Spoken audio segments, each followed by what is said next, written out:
I wanted to today talk about serverless security automation on Azure, which is a complete mouthful. I'm Dean Bryan. I'm a cloud security advocate here at Microsoft, and what that means is I work with customers and communities to talk about cloud and security and help them improve their security posture and all that wonderful stuff. And I report in our engineering department, so I have direct access to our product teams for feedback and influencing feature requests.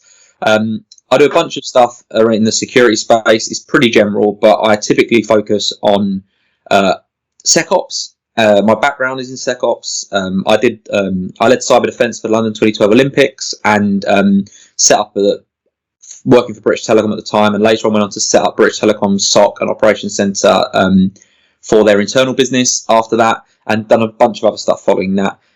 So SecOps is kind of where my background is. But when Serverless got launched in 2014, at the time, I worked for a slightly different provider, and they actually invented this thing called Lambda, right? And it was revolutionary. It kind of blew my mind that we were able to do this thing. I remember I was in Vegas, lucky enough, for their annual conference when it got announced, and the buzz around it was just unbelievable. And then when you start realizing what you can do with it, it was pretty phenomenal.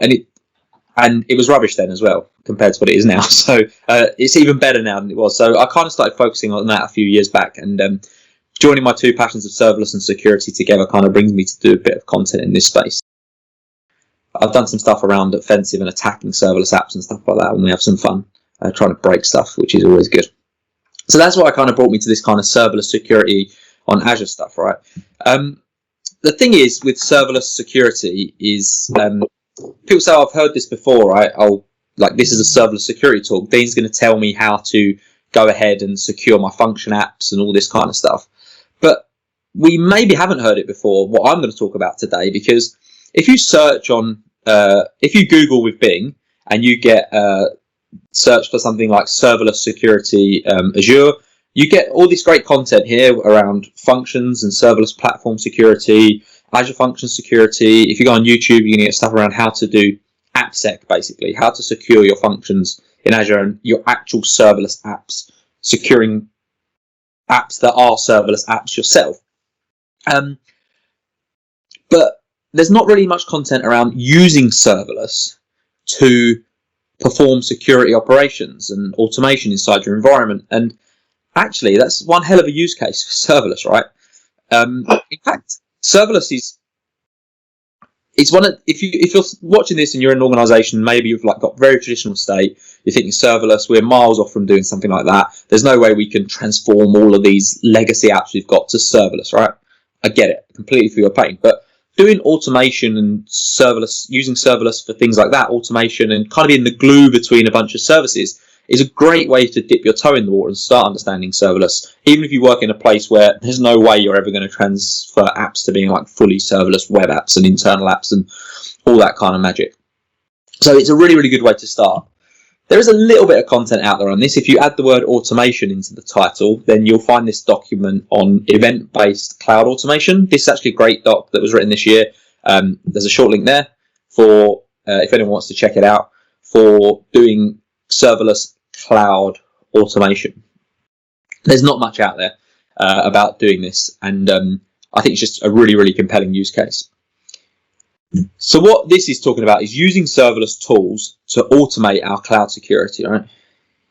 And I know what a lot of you are thinking. You're saying, Dean, you're just talking about Devsecops, right? This is Devsecops you're talking about, right? Automating our security inside our cloud environment, all that kind of stuff, right?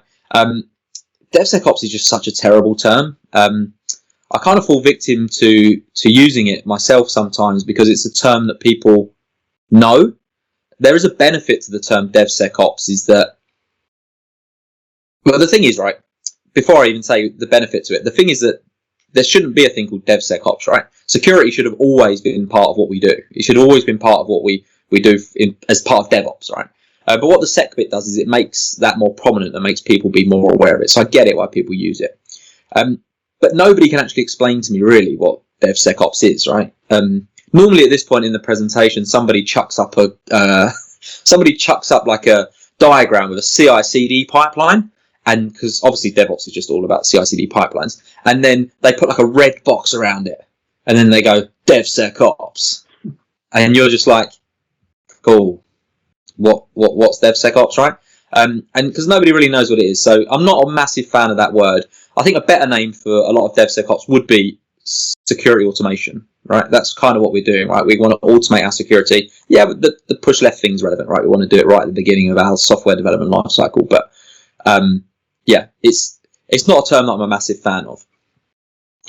So we could do this automation in loads of ways, right? We might have done this already. You may have done this using Bash scripts and PowerShell and I don't know, cron jobs on your Linux servers. But why should we use serverless? Right? Why is server? I already said it's a great use case for this. Why is serverless a good use case for some of our automation inside our environment? There's a few things, right? It's event driven. Security is very event driven, right? We see logs, we see alerts in our logs, we get alerts in Security Center, we get recommendations. All of these things are events that happen inside our environment that we normally want to do something with. So serverless is by its nature traditionally is event driven. Things like functions were historically referred to as event driven compute. We have reduced ops. No such thing as zero ops, no ops, whatever you want to brand it. There's always some operations involved, but significantly reduced ops with serverless, right? You don't have to worry about scaling. You don't really have to worry about the OS. People say to me, like, oh, Azure Functions supports, under the hood on Azure Functions, did you know you get the choice of Linux and Windows? I'm like, cool, why do I care? Like, give me a Node.js runtime. Like, there's some use cases where you care about what the underlying OS is, particularly if you want to use, you want to do specific stuff that's only available on that OS. But if you're just writing Node.js, right, or whatever language, Python, right, if you're able to do that simple stuff in functions, you shouldn't really care what the operating system is underneath, right? So significantly reduced ops. If you think about it, if you go and run all this stuff on a server using a cron job, you just entered a whole world of pain, right? You've got to deploy the server, manage the server, scale the server. Well, I'm getting tired thinking about it. I don't want to be doing that. So reduced ops is a massive benefit there. And it's scalable, right? If we have a shed load of security events coming in, then it's scalable. It scales for us. We can stay asleep until our automation sends us an email or something, right? And you pay per use, right? It's literally free, right? It is literally free unless you use it. One key kind of tenet of serverless is that you never pay for idle, right? If somebody tells you something's serverless, but you have to pay when it's idle, throw something at them. I don't know, do something like that. Rubbish. There's if something is truly serverless, you shouldn't have to pay for idle, right? Some of this is my opinion. You might see some Microsoft branding that says otherwise, right? There's and it has evolved over time. So I'm being very opinionated here because we do have things like the premium tier in Azure Functions now, where you can pay something up front to have like guaranteed no cold starts and things like that. But it's not really serverless unless you kind of can scale back to zero and pay nothing. In my personal opinion. So what are our options when we're talking Microsoft Azure in this space, right? What options do we have in serverless?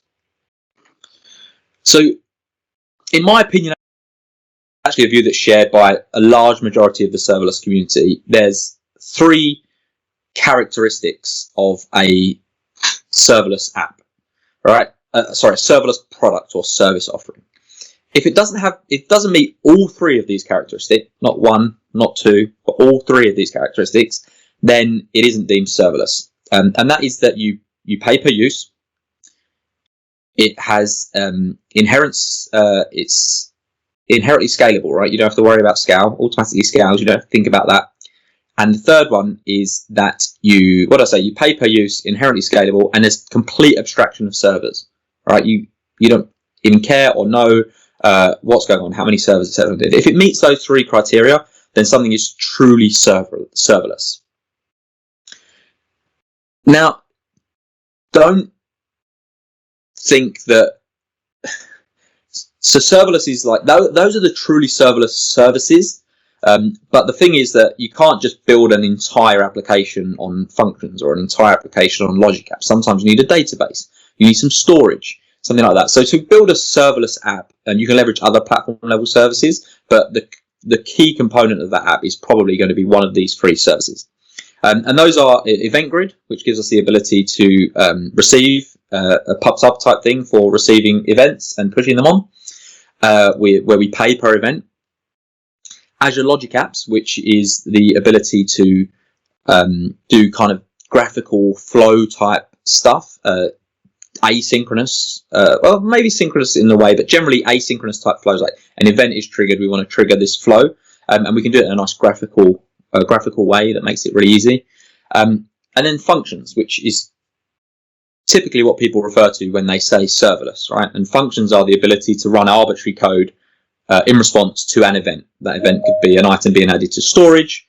That event could be an item being updated in a database. It could be a HTTP request, right? Whatever that event is, you can run some and trigger a piece of code to run where you just care about the code. You don't care really about anything else. But winding it back to a security perspective, what kind of stuff am I talking about? Like what can we actually do from a security perspective when we're talking about automation and inside our cloud environment when we're using the cloud?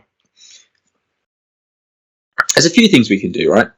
Some stuff we want to do is around enrichment, right? We have a piece of data, we want to enrich that data, we want to get more insight and more information about that data so we can make a more educated decision on what to do with that particular event or alert or log entry or whatever it is.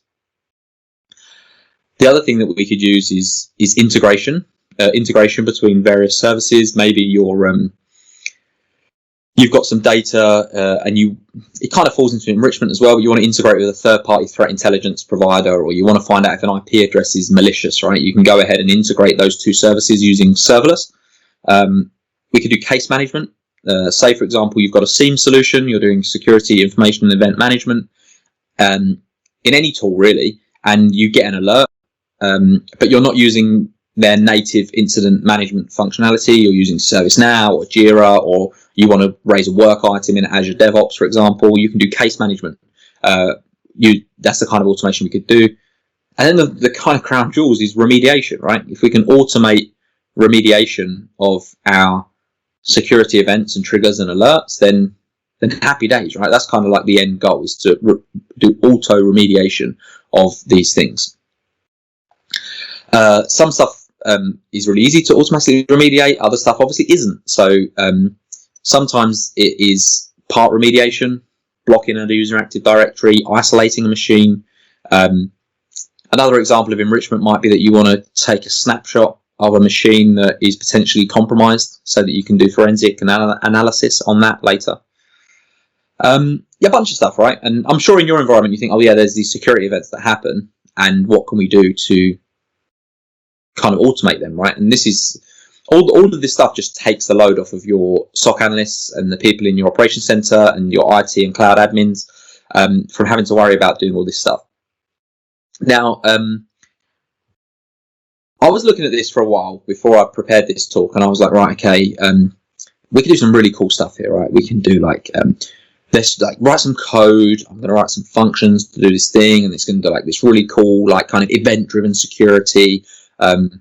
Yeah, this is going to be really, really cool. Like we've got functions and event grid and logic apps, and then I ended up working out that actually every single thing that I wanted to do in this space, all roads led to the same place, right? I love this quote from Williamson. I believe that all roads lead to the same place, and that is where all roads lead to. So where is all roads? Where do all roads lead to? Well, it all kind of led to two products, and one wasn't necessarily one of those serverless offerings that I spoke there, but I was looking at all this and I was like, well, if I wanted to do that, then I would probably have my data go into some kind of SIEM solution. And then if I had it in a SIEM solution in Azure, that would be Azure Sentinel, which is our cloud native SIEM solution. And then if I wanted to automate it, I would trigger a playbook from the back of Sentinel and go and do that. So, and then I thought about the next idea and I was like, how would I do that? I was like, well, you'd probably want the data in Sentinel anyway.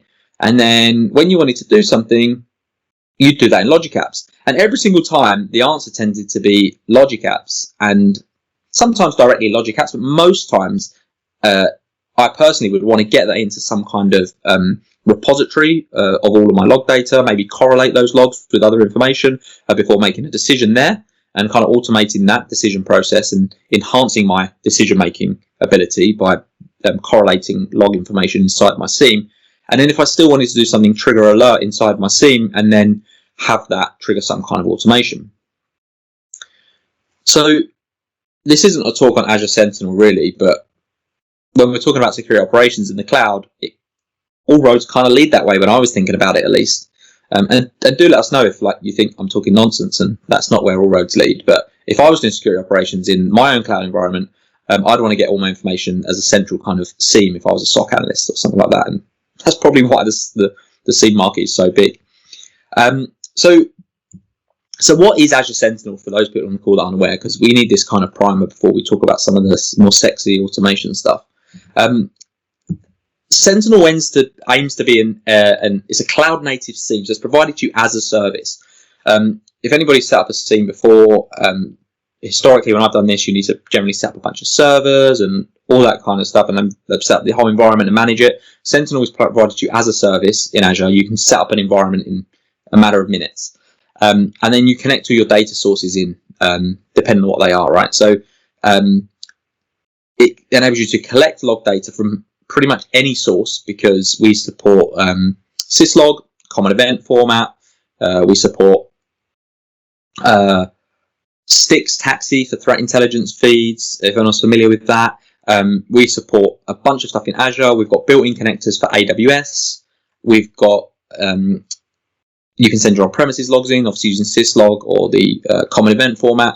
There's a whole bunch of stuff in there, like you name it, we support. And there's a whole bunch of third-party stuff, Barracuda Firewall, Cisco. All of these data connectors are already built into Azure Sentinel. So the first thing it does is it lets you connect all those data connectors in. Some of them require a little bit more configuration, but the Azure ones are literally a tick of the box. Oh, Azure Activity Logs, tick that box. Now your Azure Activity Logs are being pumped into Azure Sentinel. Oh, my Azure AD Audit Logs, I'll tick that as well, and they'll start getting pumped in. Oh, you want your 365 logs, your Microsoft Teams logs, you name it, all that stuff's starting to filter into the system. And then once it's got that log data, it sits on top of Log Analytics, by the way. So if anyone's using Log Analytics on the call, shout out to Log Analytics. Let us know what you think of it, by the way. Custo Query, I joined Microsoft a few years ago, and I wasn't even familiar what KQL, what Custo Query language was. And when I started learning it, I was like, wow, this stuff's pretty powerful for us to query our log data. And basically, all Sentinel is a way to, it's a front end from a security perspective to that log data and log analytics. So everything in Sentinel is basically a KQL query under the hood of your log data. So the visibility aspect, we have a bunch of what we call workbooks. Don't know why we called them workbooks. Basically dashboards. I would have called them dashboards. And these workbooks are just a KQL query that presents the data back in a graphical way. We have a bunch of analytics rules that work out that are available based on the data connectors that you have on. There are rules that you can run periodically to query that data and correlate the information and let you know if there's anomalous or malicious activity. Those are mostly KQL queries under the hood. You can write your own, you can edit them, you can make them custom. I say they're mostly because there are some type of alerts called, there's a coin that we termed called Fusion, and these are ML backed. These are more advanced, looking for like a more advanced multi-stage attacks, looking for different stuff across the kill chain. And that uses machine learning under the hood to do that, a bit more advanced than just using KQL. We have some built-in machine learning, and you can also do some custom, bring your own machine learning now as well if you want to do that, but that's much more advanced. We support threat hunting. You can do threat hunting with KQL queries directly in the Azure Sentinel portal, which I'll quickly show you in a minute. And then you can also do threat hunting in Python, Jupyter Notebooks. If anybody is a Python developer or does data science, you're probably familiar with Jupyter Notebooks. These are like interactive notebooks where you can step through a bunch of steps and run some Python code. And we've got libraries for that enable you to do threat hunting using Python, which is what any serious threat hunter is probably using. And And then you can raise incidents off the back of these alerts, raise incidents off of your findings from your hunting, and then ultimately investigate those incidents as well. And I'll show you what some of that looks like, which is pretty cool. But then the thing we're really talking about here is that right-hand side, is that respond, right? Within Azure Sentinel, it's got native integration with logic apps. They call them playbooks, but they're basically logic apps. And based on an event being triggered, an alert being triggered, an incident being created, we can trigger a logic app and do something and do some kind of automation. And that's what we're going to look at in a moment. So we've got this whole end-to-end solution in Sentinel. Just last week, actually, Forrester, the analyst, recognized Sentinel was a leader in their wave of security analytics platforms. It's been out a year, I think. So it's just to see how fast it's and much it's evolved in the last years. It's now being marked as a leader in this whole platform amongst industry titans that have been around for a lot longer than a year, let's put it that way. The investigation thing, I won't demo it because this isn't really about that, but that's such a cool feature, right? You can see in the screenshot here that you can kind of, if you get an alert and you spawn an investigation from that alert, as long as an incident has got an entity involved in it, like a user, a server, a host name, something like that, you can spawn this incident view from an alert. And then this is interactive, so you can click on the nodes and it will spawn out the map. So in this example here, it looks like there was an anonymous login, and then from that you can see that a particular web API server was logged into, and then you can see that there was a suspicious PowerShell command that was run, which is the red one on the left there, on that server. So what you can do here, and this is the power of having a SIEM, of course, is that you're getting a ton of log data in, and you are then able to correlate those logs together and start tracing an attacker's movement throughout your environment. But rather than having to do it the old school way, which I used to do it, which was querying logs in Splunk, it was at the time, you can actually do it in this nice graphical way where it spans stuff out. And I'm sure Splunk has come on and does similar stuff, but this is really, really cool. It gives you the timeline on the right, and you can see there was the anonymous log, it's cut off there, but anomalous login, suspicious PowerShell script run, and then some other sign-ins, and then a mass download. So yeah, this is screaming alarm bells if anybody sees anything like this. But yeah, it's just an example of how that investigation works. I thought it was cool, so I shared it. But that goes to kind of show the power of Sentinel. So that's what Sentinel does, right? So this is now, hopefully after listening to that, you can see like why, in my opinion, we wanted to get stuff in Sentinel first, right? We can correlate data, we can get better insight and make a more educated decision on whether we want to do some remediation or do we need to find more information and do some enrichment. So that was my thinking around all these examples where I wanted to just chuck stuff into Sentinel. And then, as I said, Sentinels can trigger logic apps, right? So what is logic apps again? Just a recap for those that aren't aware. In fact, it's probably worth saying that actually a lot of things that I try and do, I think, why don't I just use a logic app for that? I haven't got to write any code. I can write some Node.js, bit of Python, but why bother if I can just write in a logic app and have that do it, right? I was doing some, don't laugh at me, right? But I was doing some analysis with a colleague of mine, Amy. We wanted to try and predict who was going to win Love Island last year. So we collected a bunch of tweet data from all of the tweets on Twitter that mention the hashtag Love Island, and then we analysed the sentiment. It's one of the things we did to predict how who was going to win Love Island, who was getting the most votes, who was the most popular, whether it was negative. They're popular because like negative tweets and positive tweets and all that kind of stuff. And Amy does some, and if you look for the content, Amy did some great content and write-ups and how we did it. And I just focused on helping her get the tweet data. She did all the magic AI, and she got a load of other data sets about where they lived, how long their last relationship was, and all this crazy stuff that only Love Island fans can appreciate. What their type was on paper, of course. But my point is there that to do that and to analyse that mass number of tweets, it was like, well, just use Logic Apps, right? Logic Apps connector for Twitter. When we see a tweet, check every 1 minute for recent tweets within the last minute for Love Island, do a bunch of stuff, do some sentiment analysis using the APIs. All that stuff was doing Logic Apps without writing any custom code at all. So it's not just for security, right? It's something that you should use or think about using anyway. So it just gives us this, basically what it is, and we're going to see, I'm going to do some demo in a minute, but it's basically a logical flow of, I think if anybody's used Flow in the past, is that Flow is basically a less techies version of Logic Apps. So we'll have a look in a minute and we'll see more. But basically, we're going to design a flow of something based on an event. But what if you're not using Azure Sentinel? Right? You might already have a SIEM solution that you're using and you still want to do security automation in the cloud. You might think I'm mad for saying all that stuff about Azure Sentinel, and you think that it's absolutely terrible. I know nobody will think that, but whatever the reason, right? If you're not using Sentinel, you can still use Serverless to do this, right? Remember Event Grid we spoke about earlier? We can chuck events from your SIEM into Event Grid, and then we can have Event Grid published to a webhook on Azure Logic Apps, so we can trigger Logic App that way. And Logic Apps has over 200, maybe more now, connectors to different third-party services. It might even be that there is a connector for your SIEM solution anyway. I'm not sure if we've got any in there, but just thinking out loud, there could potentially be one. But if you don't have an integration, then 200 integrations, right, and it doesn't integrate with the thing that you want to do, we can run custom code as part of our Logic Apps too. So we can. There's actually an action inside Logic Apps. So we build our flow, and there's actually an Azure Functions option where we can trigger an Azure function and run some arbitrary code, and then send the response to that back to our Logic App where it carries on from where we left off. So there's it's a really, really powerful thing that we can do, because all of a sudden we can actually do anything we want with Logic Apps. There is another functionality in Logic Apps. I will have a look in a minute, but I think it's called inline code, where you can actually run code and write, I think it's JavaScript code inline in the Logic App. You don't even have to create a function, but it does require to have like an account created, which is what it uses to run that code. But yeah, you can just write code inline and have it do that, which is pretty cool. So let's go along and create our first.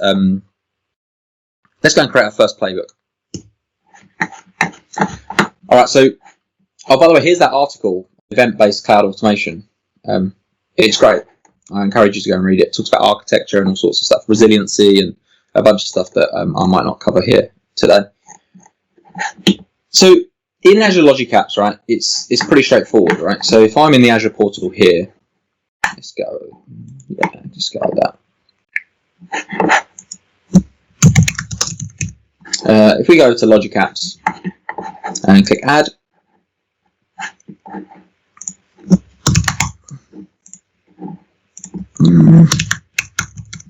we're just going to give it a name. We're going to pick a resource group to put it in.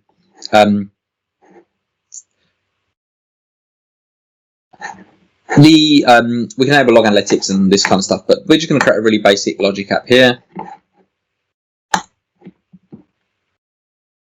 There's two ways to do this, right? So we can create the Logic App right here from Logic Apps.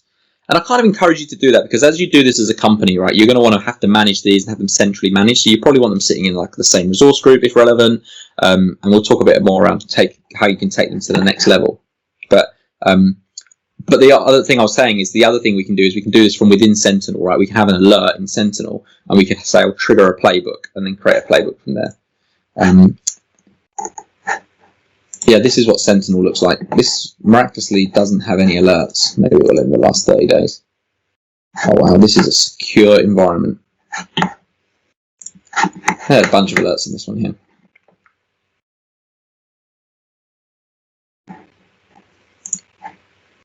Yeah, this is Azure Sentinel. So we can actually have our analytics alerts that we've got turned on. We can have them trigger. I can't edit this because I don't have permissions to this particular environment, but we can edit this, and we can go and have it trigger a workbook off the back of that alert, that specific alert being triggered. But if we go back to Logic Apps here and look at our Logic App, right, you get these kind of out of the box ones. It's a bit if this then that type looking, this screen, but we'll just do a blank Logic App. We'll pick Azure Sentinel, which is one of my recent ones, but you'll see if we pick Azure here, a bunch of the triggers that we can do. You've got app service, queues, AD, identity, API management, you name it. These are all just ones that mention Azure or Microsoft, right? The security graph, we've got the Lewis conversation API. We can do some really interesting stuff here around Key Vault, log analytics, you name it, we can do it. We use Azure Sentinel here. I want to say when a response to an Azure Sentinel alert is triggered. So here we're saying when we get an alert in Azure Sentinel, and that's connected to my environment, and that's literally it. Right now we can do whatever we want. Right, once we get that alert, we could go here and say, I don't know. Let's look at Azure Devops. We want to go and create a work item in Azure Devops for us to manage. So I can just go here, Azure Devops, create a work item. I can pick my organization here, automatically populates this. Let me just pick an organization in DevOps. We'll raise it as an issue. And then this is where the magic really starts to happen, right? So if we click in here in the title, where we can write a title, Logic Apps automatically gives us all of the, it passes the output from the previous request. So when it triggers, basically we're triggering it with a bit of about that. We pass that JSON, and then it will go ahead and provide all these kind of entities for you to use. So we can actually go and say, okay, well, the what do we want here? We can say the alert display name is going to be the title of this, and we can put whatever we want on the end of this. We can say new, or we can say, I don't know, alert detectives, and then put the display name in there. And this will put, and then in the description we can start putting like ID, and then we can pick the system alert ID, right? And then you get the point, right? We can go more details.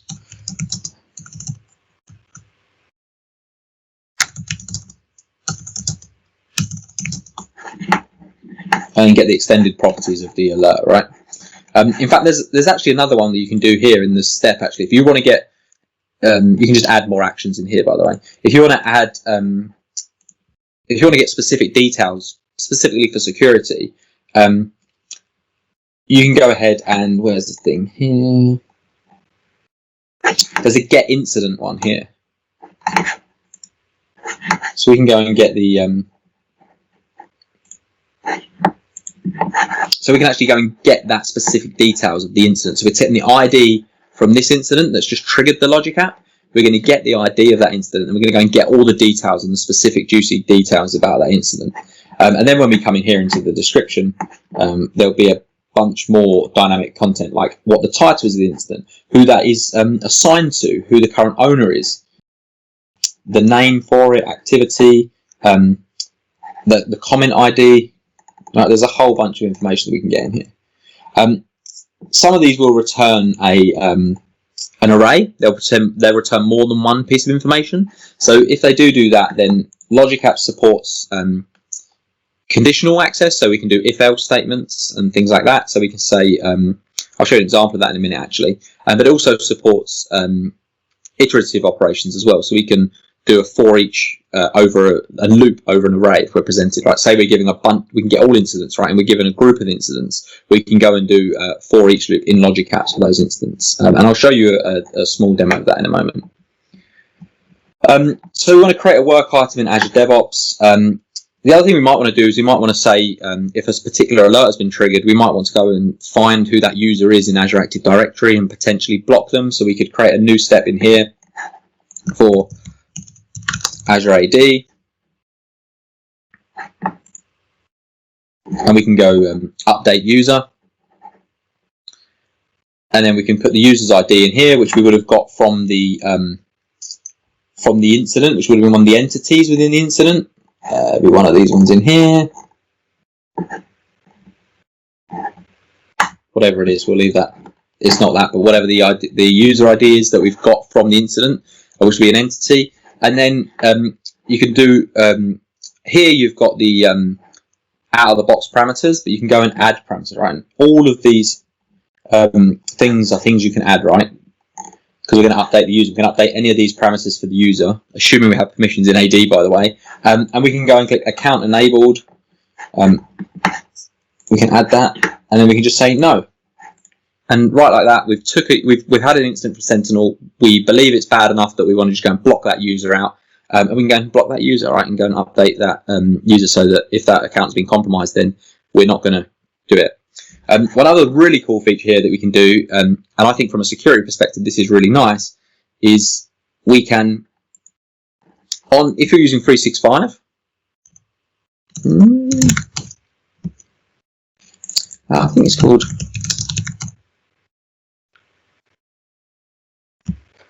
Let's try this. Yeah, so it's a 365 thing. You can send an approval email. So I'll need to sign in here to my account.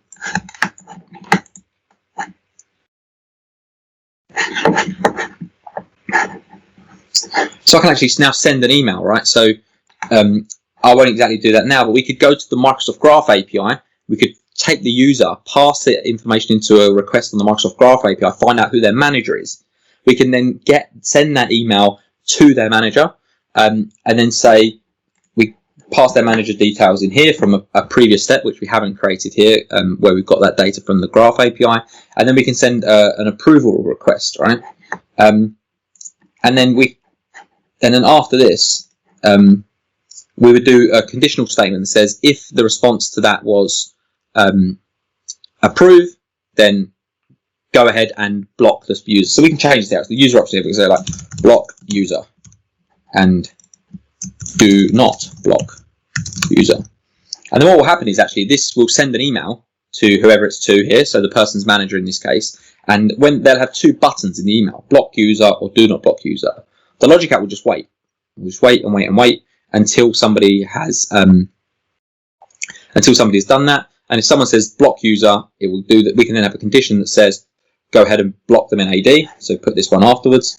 And then if they say do not block user, then we can say do nothing. And in both cases, we can go update that incident in Sentinel or wherever we're doing our incident management. Completely automating that process of blocking a user and even adding in that approval step as well. Let's show you some examples of some Logic Apps that I've got actually in here.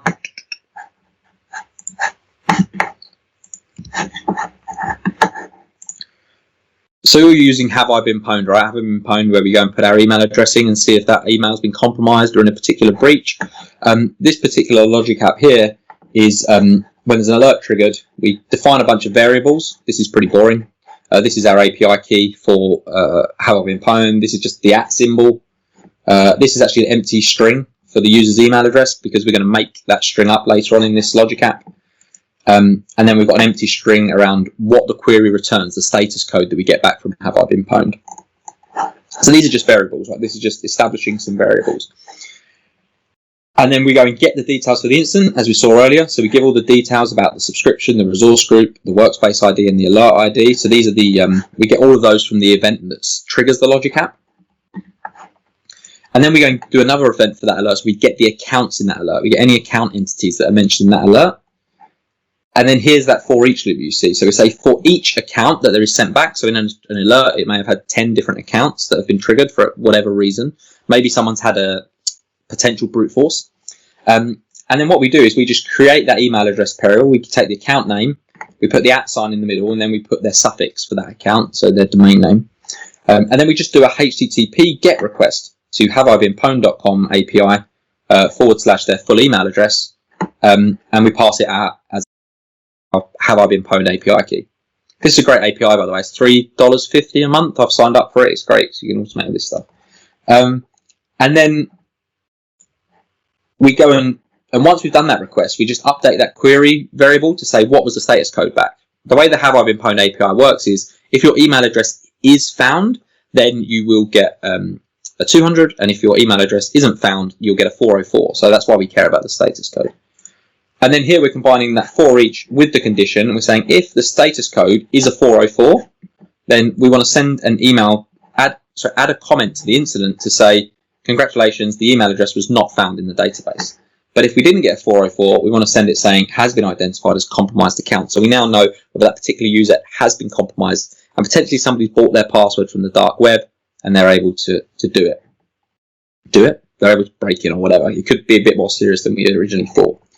What other Logic Apps have we got here? I've got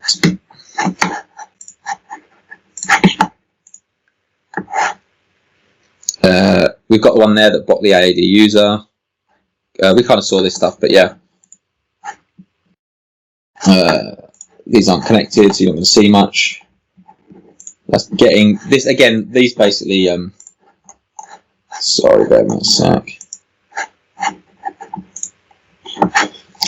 Basically, when you create Sentinel inside here, you have to select. You have to create connections to your Sentinel account. You have to authorize Logic Apps to access your Sentinel account.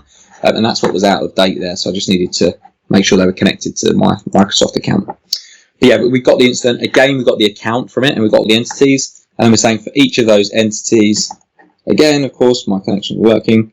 In fact, this isn't going to work because I don't have permissions on the Microsoft tenant to go and block users on AD. I'll probably pick that one. But basically what we're doing here is we're going to go and update a user. Again, we're concatenating two items, the name and their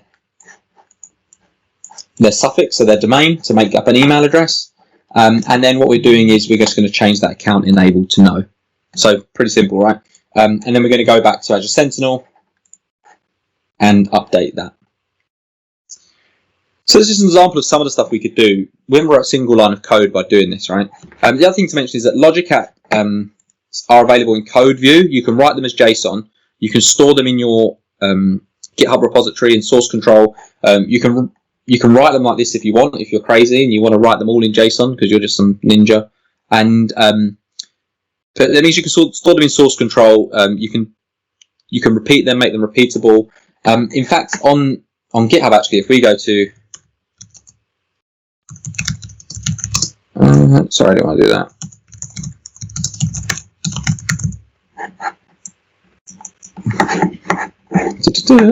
On GitHub, there's actually a whole bunch of playbooks available here.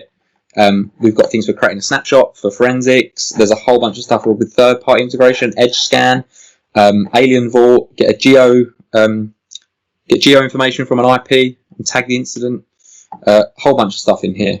Stuff about Prisma, Canary, you name it. You should definitely go and check out this Azure Sentinel playbooks because these are all available to you. And every single one of these has got a deploy to Azure button. So you can click that and it will go and use an ARM template as infrastructure as code to go and deploy that into your environment.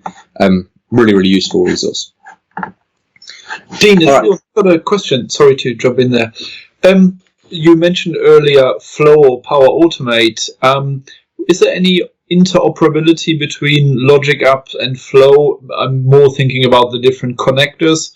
And the reason I'm asking is in Flow or Power Automate, obviously you can create actions to, say, post a message in Teams, for example, with the variables that you're collecting. You could create an adaptive card. Could you do something like that from a Logic App to create an adaptive card to post in Teams? So, good question. I don't know if that specific functionality is support, but there is a Teams. There's a bunch of Teams actions in Logic Apps, and the reality is that they're pretty much the same thing. I just think Flow is a little bit more abstracted for the user from a technical perspective. So they're probably, and don't quote me on this because they might not be. They're probably the same connector under the hood. So I'd imagine yes, you could do exactly that. Okay, brilliant. Thanks. So that's how we kind of create simple playbooks. But what if you want to take your playbooks to the next level, right? What can we do? So first of all, it's just as important to secure your playbooks, right? I've said this talk wasn't about securing your serverless apps, but you should secure them, right? So if you're putting secrets in there, you should be, like the API key that we had in there as a variable, we should probably be using Key Vault. There's a Key Vault action where we can go and grab keys from Key Vault, and it treats them as secrets and use them inside our Logic app when it's being ran in memory. Obviously, you can take it to the next level by extending them with custom logic like Azure Functions. You should consider using a central repository as well for your Logic apps, right? Generate ARM templates for them, make them repeatable, idempotent versions of your Logic apps so you can deploy them across different environments, right? You may have multiple environments you care about and you want to deploy the same Logic app functionality. And the other thing that I think is really important if you want to do any kind of security, and it kind of goes to help answer that question as well, is just really start to understand the Microsoft Graph API. And the Graph API Explorer here is a great way to do it. But you can go here and say, who is my manager, right? And I've just clicked on, these are some samples in the Explorer. And it tells you here that my manager is Diego Siciliani. So we can go and do a request in our Logic app to go and get that person's manager, which I mentioned earlier. There's other stuff in here around like groups. I thought there was one around people I work with. Yeah, so I can do people I work with, and it will get all the people that I work with in my team, right?